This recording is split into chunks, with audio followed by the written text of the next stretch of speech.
Bismillahirrahmanirrahim. Assalamualaikum warahmatullahi wabarakatuh. Alhamdulillahirabbil alamin. Assalatu wassalamu ala asyrafil anbiya'i wal mursalin wa ala alihi wa sahbihi ajmain. Rabbi shrah li sadri wa yassir li amri wa hlul 'uqdatam min lisani yafqahu qawli. Alhamdulillah, Bapak Ibu, saudara-saudari kami semuanya, pemirsa Salam TV, sahabat keluarga muslim yang dimuliakan Allah Subhanahu wa taala. Alhamdulillah, kita bersyukur kita bisa melanjutkan kajian fikih kita, yaitu kajian kitab Matan Abi Syuja rahimahullah. Mudah-mudahan Allah Subhanahu wa taala senantiasa memberikan kita ilmu yang bermanfaat dan memudahkan kita untuk mengamalkannya. Amin ya rabbal alamin. Pemirsa Salam TV yang dimuliakan Allah Subhanahu wa taala, alhamdulillah kita sudah sampai di pembahasan tentang tata cara sholat Id, baik sholat Idul Fitri maupun sholat Idul Adha. Jadi alhamdulillah kita dikaruniakan Allah Subhanahu wa taala sebagai seorang muslim, sebagai seorang yang beriman. Dalam agama kita tidak hanya kita disuruh beribadah, tapi dalam Islam juga ada yang namanya hari raya, hari kita berlebaran, hari kita refreshing, hari kita bisa makan, minum, dan lain sebagainya, hal-hal yang dihalalkan dalam Islam. Jadi dalam Islam ada dua hari raya kita, yaitu Idul Fitri dan Idul Adha. Idul Fitri yaitu tanggal 1 Syawal, sementara Idul Adha adalah tanggal 10 Dzulhijjah. Jadi dua hari ini adalah dua hari kita berlebaran, berhari raya. Kita bisa di sana makan minum, kita sesuai dengan yang kita inginkan, ya tentunya dengan batas-batas yang disyariatkan dalam Islam. Kita disunnahkan di sana bergembira, menggembirakan keluarga kita, ya, baik dengan makanan, apakah dengan pakaian dan lain sebagainya. Tanggal 1 Syawal kita berhari raya karena kita sudah selesai, ya, sudah selesai melaksanakan satu ibadah yang mulia, yaitu berpuasa sebulan penuh Ramadan. Ya, bulan puasa Ramadan, bulan puasa yang memiliki keutamaan yang besar. Di sana ada malam Lailatul Qadar, dan dengan berpuasa dengan baik diharapkan setiap muslim keluar dari Ramadan dalam keadaan suci, sebagaimana baru dilahirkan oleh ibunya, diampuni dosanya oleh Allah Subhanahu wa taala. Karena itu kita bersyukur kepada Allah Subhanahu wa taala. Kita banyak bertakbir, kita banyak memuji dan berzikir kepada Allah Subhanahu wa taala. Tanggal 11 Dzulhijjah itu juga hari raya bagi kita, yaitu hari raya kurban, Idul Adha. Itu sesudah selesai hari Arafah. Hari Arafah ini adalah hari yang sangat mulia, ya, bahkan bisa dikatakan hari yang paling mulia dalam sepanjang tahun. Pada hari Arafah ini jemaah haji itu wukuf di Arafah, merupakan rukun yang paling utama dalam ibadah haji. Orang yang tidak beribadah haji disunnahkan pada hari Arafah berpuasa, puasa Arafah, yang keutamanya itu bisa menghapuskan 2 tahun, setahun sebelumnya dan setahun yang akan datang. Tanggal 10-nya kita berhari raya, kita banyak memuji Allah, bertakbir, mengagungkan Allah Subhanahu wa taala, bersyukur atas nikmat dan karunia keutamaan yang sudah Allah berikan kepada kita. Jadi tanggal 10 Dzulhijjah, Idul Adha, dan Idul Fitri tanggal 1 Syawal, kita banyak bersyukur kepada Allah Subhanahu wa taala, banyak berzikir dan mengagungkannya, dan termasuk yang disunnahkan adalah kita melaksanakan sholat Id, baik sholat Idul Fitri tanggal 1 Syawal maupun sholat Idul Adha tanggal 10 Dzulhijjah. Terkait dengan hukum sholat Id itu sendiri, ulama berbeda pendapat. Ada yang mengatakan fardu ain, ada yang mengatakan fardu kifayah, ada yang mengatakan sunnah muakkadah, sebagaimana dijelaskan dalam kitab ini, kitab Matan Abi Syuja' rahimahullah, bahwa sholat Idul Fitri maupun Idul Adha itu hukumnya adalah sunnah muakkadah, ya, sunnah yang ditekankan, yang dikuatkan, ya. Dan orang yang tidak melaksanakannya tidak berdosa, walaupun tentu dia tidak mendapatkan keutamaan melaksanakan sholat Id. Namun orang yang tidak dapat berjamaah sholat Id, sholat Idul Fitri maupun sholat Idul Adha, disunnahkan juga, disyariatkan dia mengqadhonya dengan sholat sendiri, ya, baik di rumahnya ataupun di masjid maupun di lapangan tempat sholat Id, ya. Jadi kita disunnahkan mengqadha atau sholat sendiri ketika kita ketinggalan sholat berjamaah sholat Id. Kemudian tentang dalil dari sunnahnya atau disyariatkannya sholat itu sendiri adalah diantaranya firman Allah Subhanahu wa taala, A'udzu billahi minasyaitonir rajim, fasholli li rabbika wanhar. Maka sholatlah kalian untuk Tuhan kalian, lillahi ta'ala, dan wanhar, berkurbanlah, ya, berkorbanlah. Walaupun ini erat kaitannya dengan sholat Idul Adha dan Hari Raya Kurban, namun ulama sepakat, ya, menjadikan ini juga merupakan salah satu dalil dari disyariatkannya sholat Idul Fitri. Adapun dari sunnah Nabi Sallallahu Alaihi Wasallam, maka kita dapatkan dalam sunnah Nabi Muhammad Sallallahu Alaihi Wasallam bahwa Nabi Muhammad Sallallahu Alaihi Wasallam bersama sahabat mereka itu tekun, ya, dan aktif melaksanakan sholat Id.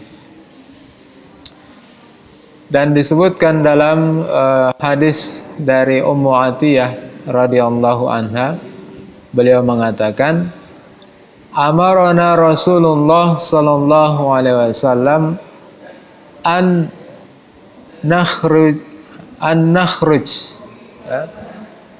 Amarana Rasulullah sallallahu alaihi wasallam an nukhrijahunna fil fitri wal adha al awatiq wal huyyat wa dawatil khudur, fa ammal huyyat fa'tazalna as-salah wa yashhadna al-khair wa da'watal musallin wa da'watal muslimin.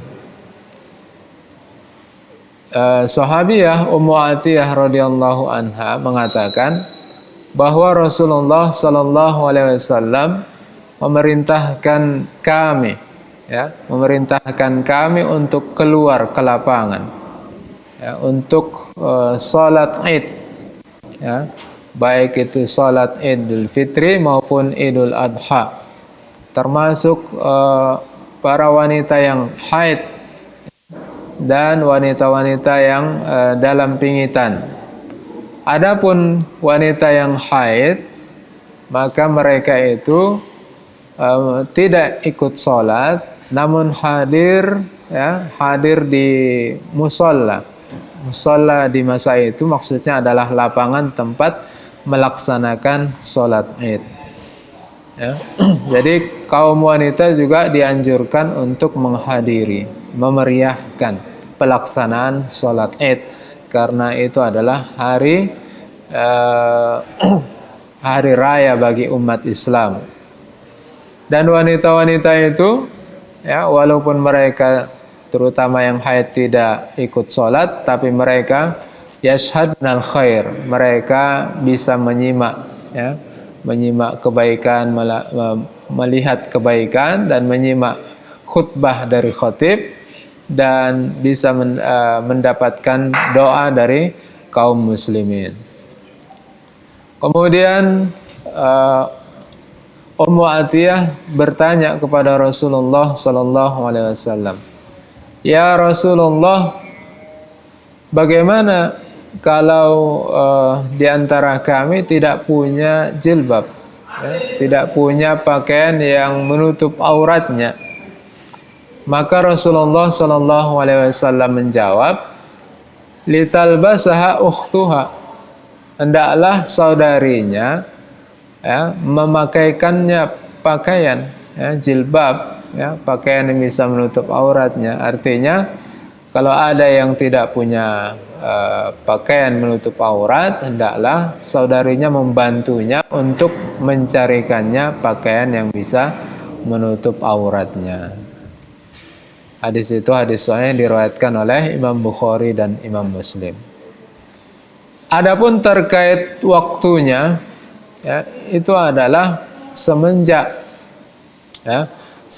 dibolehkannya sholat sunnah pagi hari, yaitu sudah naik, ya, agak naik matahari itu sekedar setinggi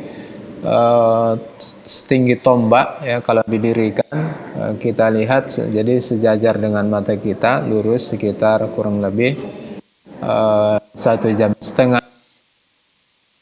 dari sholat subuh, ya, dari awal sholat subuh.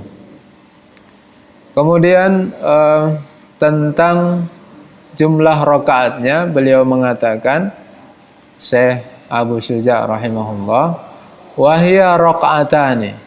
Jadi sholat Id itu, baik sholat Idul Fitri maupun Idul Adha, jumlahnya adalah 2 rakaat, ya. Jadi ringan saja dia. Hal itu berdasarkan hadis yang menunjukkan perbuatan Rasulullah sallallahu alaihi wasallam. Rasulullah salat Id dilakukan dengan 2 rakaat. Hadis yang diriwayatkan oleh Imam Muslim.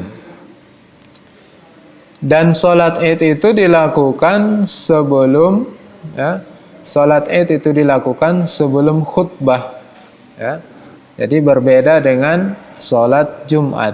Salat Jumat itu khutbah dulu baru salat. Sementara salat Id, salat dulu baru khutbah. Jadi terkait khutbah itu sama dengan khutbah Jumat, terkait tata caranya, syarat dan rukunnya.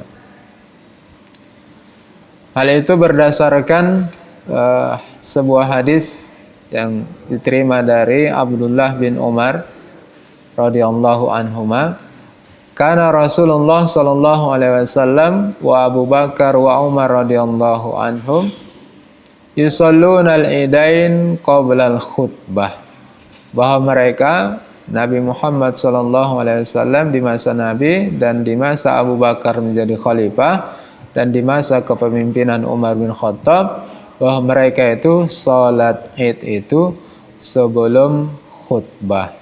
Jadi salat dulu baru khutbah, berbeda dengan salat Jumat. Kemudian disebutkan di kitab Matan Abi Syuja' juga bahwa salat Id itu dilakukan dengan 2 rakaat. Rakaat pertama itu dengan 7 takbir selain takbiratul ihram, dan rakaat kedua dengan 5 takbir selain takbir berdiri, takbir intiqal. Baik Bapak Ibu, insyaallah masih akan kita lanjutkan pembahasan ini sesudah pesan-pesan berikut ini.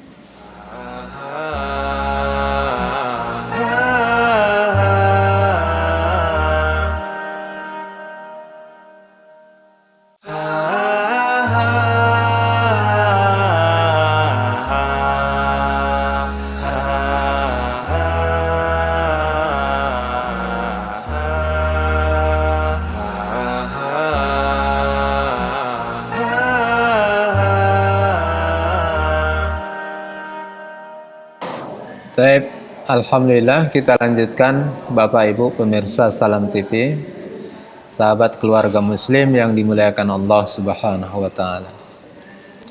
Jadi salat Id itu 2 rakaat. Rakaat pertama itu diawali dengan 7 takbir selain takbiratul ihram, dan rakaat yang kedua itu 5 takbir selain takbir intiqal.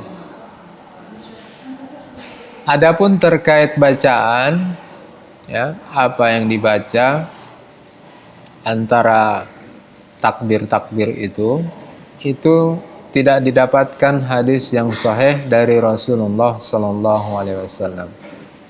Tidak ada bacaan khusus, ya, tidak ada bacaan khusus yang diriwayatkan dari Rasulullah Sallallahu Alaihi Wasallam. Artinya kalau kita diam saja itu pun sah, ya, diam saja itu sudah bisa. Jadi kita takbir Allahu Akbar, kemudian diam, kemudian takbir lagi, itu juga sudah bisa, karena begitu yang diriwayatkan dari Rasulullah Sallallahu Alaihi Wasallam, tidak ada lafaz khusus. Kemudian sesudah takbir 7 kali di rakaat pertama itu kita disunnahkan seperti sholat biasa membaca doa iftitah, kemudian kita membaca ta'awud, a'udzubillahi minasyaitonirrajim, kemudian membaca surat Al-Fatihah, kemudian membaca satu surat, bisa surat Qaf, ya, atau di rakaat pertama selain surat Qaf bisa juga surat Al-A'la, Sabbihisma rabbikal a'la. Kemudian di rakaat yang kedua kita 5 takbir, ya. Kemudian sesudah 5 takbir itu kita membaca surat Al-Fatihah, kemudian kita membaca surat Al-Insan. Kalau rakaat pertamanya surat Qaf, maka rakaat yang kedua kita membaca surat Al-Insan. Kalau pada rakaat yang pertama kita membaca Al-A'la, Sabbihisma rabbikal a'la, maka pada rakaat yang kedua kita membaca surat Al-Ghasyiyah, Hal ataka hadithul ghasyiyah. Kemudian ruku, i'tidal, dan seterusnya sama dengan salat biasa. Kemudian sesudah sesudah sholat Id disunnahkan kita khutbah, ya. Imam atau khatib berkhutbah. Dalam hadis disebutkan tentang kesunnahan takbir 7 kali itu dan 5 kali pada rakaat kedua, yaitu hadis yang diriwayatkan oleh Imam At-Tirmidzi bahwa Nabi Muhammad SAW ketika sholat Id, beliau itu bertakbir 7 kali pada rakaat pertama dan 5 kali pada rakaat yang kedua. Sesudah selesai sholat, kemudian imam atau khatib berkhutbah, ya, dan itu hukumnya adalah sunnah. Hukumnya adalah sunnah. Kalau sholat Jumat, khutbah itu hukumnya wajib. Hal itu berdasarkan hadis dari Rasulullah Sallallahu Alaihi Wasallam. Beliau mengatakan, Inna nakhtub faman ahabba an yajlis lil khutbah fal yajlis wa man ahabba an yadhhab fal yadhhab. Kami akan berkhutbah, ya, untuk sesudah selesai sholat Id. Siapa yang mau mendengarkan khutbah, silahkan dia duduk. Dan siapa yang mau pergi keluar dari musola atau masjid tempat sholat id, silahkan pergi. Jadi tidak wajib mendengarkan khutbah. Adapun sholat Jumat itu wajib bagi makmum untuk mendengarkan khutbah. Dan orang yang bermain-main tentu berdosa saat khatib menyampaikan khutbahnya. Dan Syekh Abu Syuja' rahimahullah mengatakan bahwa di saat berkhutbah disunnahkan di khutbah yang pertama itu mengucapkan takbir, bertakbir sebanyak 9 kali, dan di khutbah yang kedua bertakbir sebanyak 7 kali. Ya. Wallahu alam, apa dalil beliau? Kemungkinan adalah karena memang di hari raya itu baik Idul Fitri maupun Idul Adha disunnahkan banyak bertakbir, ya. Karena itu di khutbah pun dianjurkan untuk banyak bertakbir. Tapi pendapat yang kuat, wallahu alam, itu tidak ada kesunnahannya, karena tidak ada didapatkan dalil yang sahih dari Rasulullah SAW yang menyebutkan bahwa beliau ketika khutbahnya, khutbah yang pertama membaca atau bertakbir 9 kali, dan khutbah yang kedua bertakbir 7 kali. Kemudian Syekh menjelaskan tentang hukum memperbanyak takbir. Hukum memperbanyak takbir di Idul Fitri maupun Idul Adha. Ini di luar sholat. Jadi ulama menjelaskan bahwa di hari raya itu kita disunnahkan banyak bertakbir.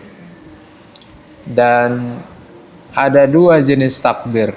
Yang pertama adalah takbir muqayyad, yang kedua adalah takbir mutlak. Ya. Takbir muqayyad itu maksudnya adalah takbir yang ditentukan waktunya. Kapan bertakbir? Kapan kita disunnahkan bertakbir? Jadi takbir muqayyad itu ditentukan waktunya, yaitu sesudah selesai sholat 5 waktu. Sesudah selesai sholat 5 waktu kita disunnahkan, ya, banyak bertakbir. Adapun takbir mutlak itu adalah takbir yang tidak ditentukan waktunya. Kesunahan banyak bertakbir itu diantara dalil yang menunjukkan perintahnya, syariatnya adalah firman Allah Subhanahu wa taala, "Walitukabbirullaha ala ma hadakum."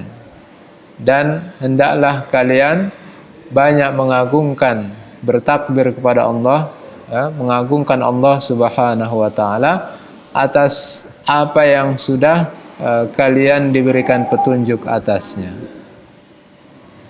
Kemudian saya menjelaskan tentang takbir muqayyad dan takbir mutlak tadi. Beliau mengatakan wa yukabbir min ghurubis syamsi min lailatil id ila an yadkhul al imam fi shalah. Dan hendaklah banyak bertakbir, ya, umat Islam, baik laki-laki maupun perempuan, baik orang yang musafir maupun tidak musafir, banyak bertakbir. Kapan itu?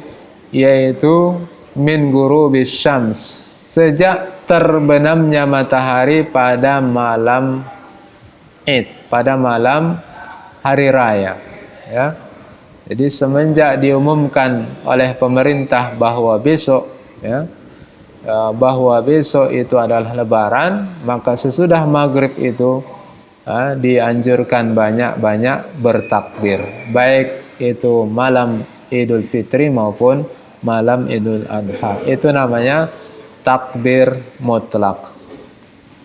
Kemudian Syekh menjelaskan tentang takbir muqayyad. Beliau mengatakan wa fi idil adha, ya, wa fi idil adha khalfas salawatil mafruḍah min subhi yaumi arafah ilal asri min akhir ayyamit tasyrik. Syekh menjelaskan tentang sunnahnya kita memperbanyak takbir muqayyad. Beliau mengatakan dan disunnahkan memperbanyak takbir, ya, pada Idul Adha, ya, untuk Idul Adha. Kapan? Setiap selesai salat 5 waktu sejak subuh tanggal 9 Zulhijjah, sejak selesai salat subuh hari Arafah sampai berakhirnya hari tasyrik, ya, sampai selesai salat asar hari tasyrik. Jadi kita takbir muqayyad itu selama 5 hari, yaitu tanggal 9 Zulhijjah, tanggal 10, 11, 12, dan 13. Mulainya sesudah selesai salat subuh tanggal 9 Zulhijjah, akhirnya adalah asar, ya, asar tanggal 13 Zulhijjah. Jadi asar tanggal 13 Zulhijjah, selesai salat asar, kita disunnahkan takbir, ya, dan sesudah itu selesailah takbir muqayyad. Jadi habis maghrib, ya, tanggal 13 itu habis maghrib, habis isya, itu tidak ada lagi kita disunnahkan untuk takbir sesudah selesai salat 5 waktu.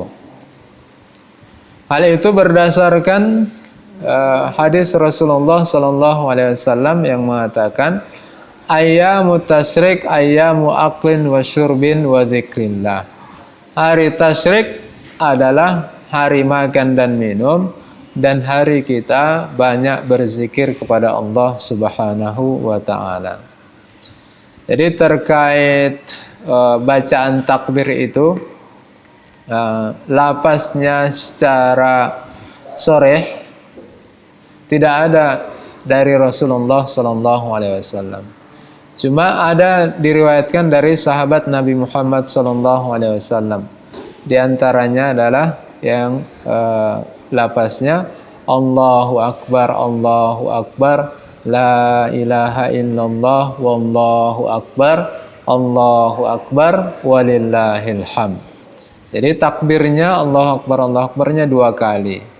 Tapi kalau kita baca pun takbirnya itu di awal itu 3 kali, Allahu Akbar, Allahu Akbar, Allahu Akbar, La ilaha illallah, Wallahu Akbar, Allahu Akbar, walillahil hamd.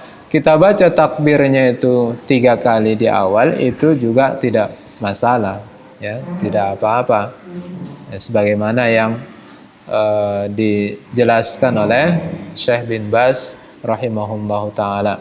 Apalagi dalam sebuah hadis disebutkan tentang keutamaan witir, ya, tentang keutamaan witir yaitu ganjil, ya. Kalau kita baca 3 kali itu wallahu alam, itu insyaallah tidak masalah. Tapi Bapak Ibu, itu terkait takbir muqayyad dan mutlak. Insyaallah pembahasan ini masih ada, jangan kemana-mana dahulu. Kita lanjutkan sesudah pesan-pesan berikut ini.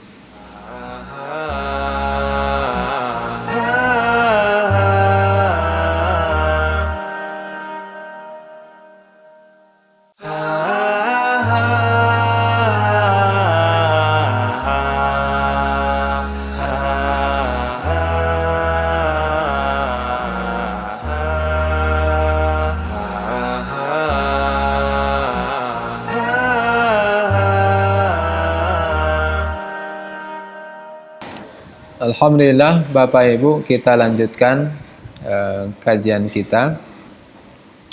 Tadi kita membahas tentang sholat Id, tata caranya, ya. Kemudian tentang takbir muqayyad dan mutlak. Kemudian ada di sini satu faedah ya, yang dijelaskan oleh Syekh Ibnu Qayyim rahimahullah,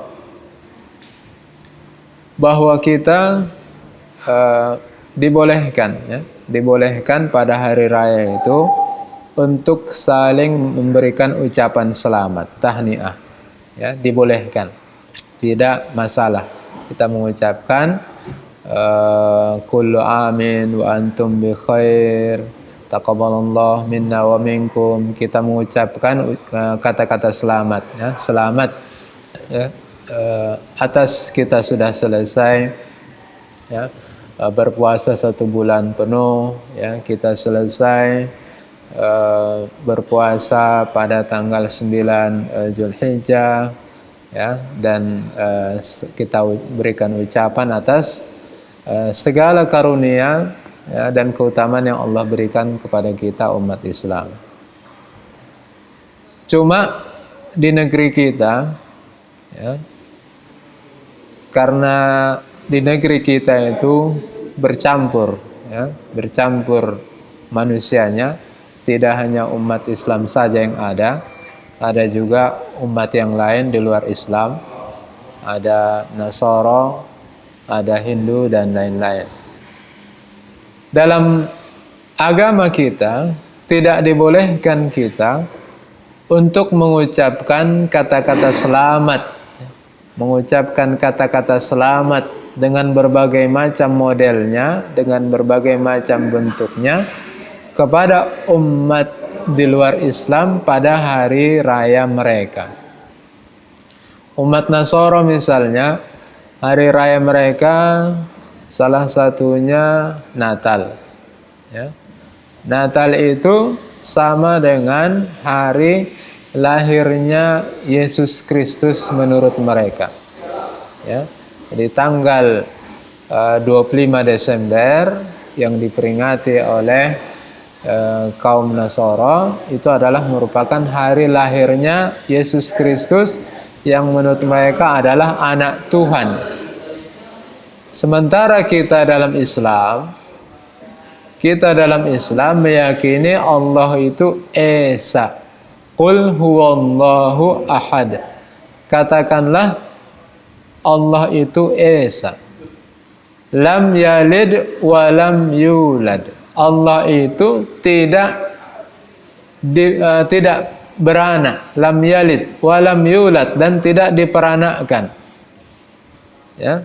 Jadi Allah itu Esa, Maha Agung, Maha Tunggal. Tidak ada yang setara dengannya. Tidak ada yang semisal dengannya. Kalau Allah itu melahirkan anak, maka berarti ada anak Tuhan, berarti ada yang setara dengan Allah. Walam yulad, dan Allah itu tidak diperanakkan, tidak dilahirkan. Kalau Allah dilahirkan berarti ada yang melahirkan, ada yang sama dengan Tuhan. Ya, jadi dalam Islam diajarkan tauhid. Allah itu Esa, tidak punya anak, tidak punya bapak, tidak punya saudara, tidak punya ibu, dan seterusnya. Tidak ada yang setara dengan Allah Subhanahu wa taala. Lam yalid wa lam yulad wa lam yakun lahu kufuwan ahad. Dan tidak ada yang setara dengannya. Lam yakun lahu, tidak ada yang setara. Kufuwan, setara, semisal. Ahad, satu pun. Ya. Karena itu ketika kita mengucapkan selamat hari raya, selamat hari Natal, selamat hari lahirnya anak Tuhan, itu berarti kita menyetujui dan ridho dengan kesyirikan yang dilakukan oleh mereka. Sama dengan kita mengucapkan selamat kalian menyembah berhala. Ini adalah kata-kata syirik, kata-kata yang sangat mungkar. Ya. Dalam Islam syirik itu adalah, ya, syirik itu adalah menyamakan Allah dengan makhluk, menyamakan makhluk dengan Allah pada hal-hal yang terkhusus untuk Allah saja. Dan syirik itu adalah dosa besar yang paling besar. Ya, dosa besar yang paling besar. Innallaha la yaghfiru ayyushraka bihi wa yaghfiru ma duna dzalika liman yasha. Sesungguhnya Allah tidak akan mengampuni dosa-dosa syirik, ya. Wa yaghfiru ma duna dzalika liman yasha, dan akan mengampuni dosa-dosa selain syirik bagi orang yang Allah kehendaki. Jadi di sini ada penegasan, ya, penegasan dari Syekh Imam Ibnu Qayyim, dan hal itu juga sudah ditegaskan oleh MUI bahwa kita tidak boleh mengucapkan, ya, selamat untuk orang di luar kita, di luar umat Islam pada hari raya mereka, ya. Karena itu bertentangan dengan akidah Islamiyah, bertentangan dengan akidah dan tauhid kita. Kalau itu kita lakukan, berarti kita ridho dengan kesyirikan mereka. Kalau kita ridho dengan kesyirikan mereka, berarti kita sudah jatuh pada perbuatan syirik. Naudzubillah min dzalik. Karena itu hendaklah kita mengantisipasi hal ini, waspada, jangan sampai ada di antara kita, keluarga kita, anak kita, saudara kita yang ikut-ikutan, ya, ikut-ikutan mengucapkan selamat, ya, selamat Natalkah namanya, atau selamat-selamat yang lain yang terkhusus untuk perayaan hari raya di luar umat Islam. Taib, alhamdulillah Bapak Ibu pemirsa Salam TV yang dimuliakan Allah Subhanahu wa taala. Sesudah pemaparan penjelasan tentang tata cara kaifiat salat Id, Syekh Abu Syuja rahimahullah taala menjelaskan tentang tata cara salat kusuf, ya.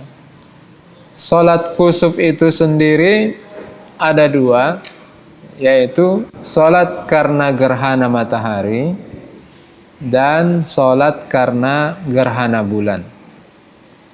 Gerhana matahari itu biasa siang hari, gerhana bulan malam hari. Berarti salat gerhana matahari dilakukan pada siang hari, salat gerhana bulan dilakukan pada malam hari. Jadi dalam Islam kita dianjurkan untuk banyak berzikir kepada Allah Subhanahu wa taala, banyak mengingat Allah Subhanahu wa taala, dan termasuk zikir yang paling utama itu adalah salat. Karena salat itu adalah merupakan munajatnya seorang hamba kepada Allah Subhanahu wa taala.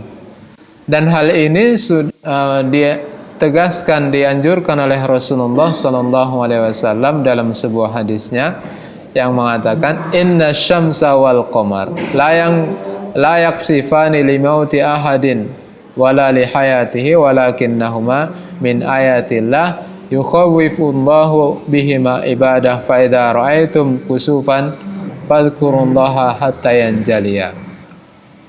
Rasulullah sallallahu alaihi wasallam menegaskan dalam hadis yang sahih bahwa sesungguhnya matahari dan bulan itu adalah merupakan tanda-tanda kebenaran Allah, tanda-tanda keagungan Allah Subhanahu wa taala.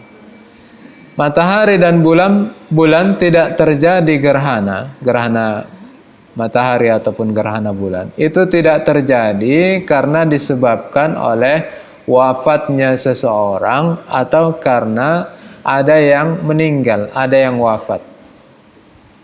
Tapi terjadinya gerhana, baik gerhana matahari ataupun bulan, itu adalah merupakan kehendak dari Allah Subhanahu wa taala yang Allah menginginkan. Dengan terjadinya gerhana matahari dan bulan ini, Allah ingin menakut-nakuti hambanya.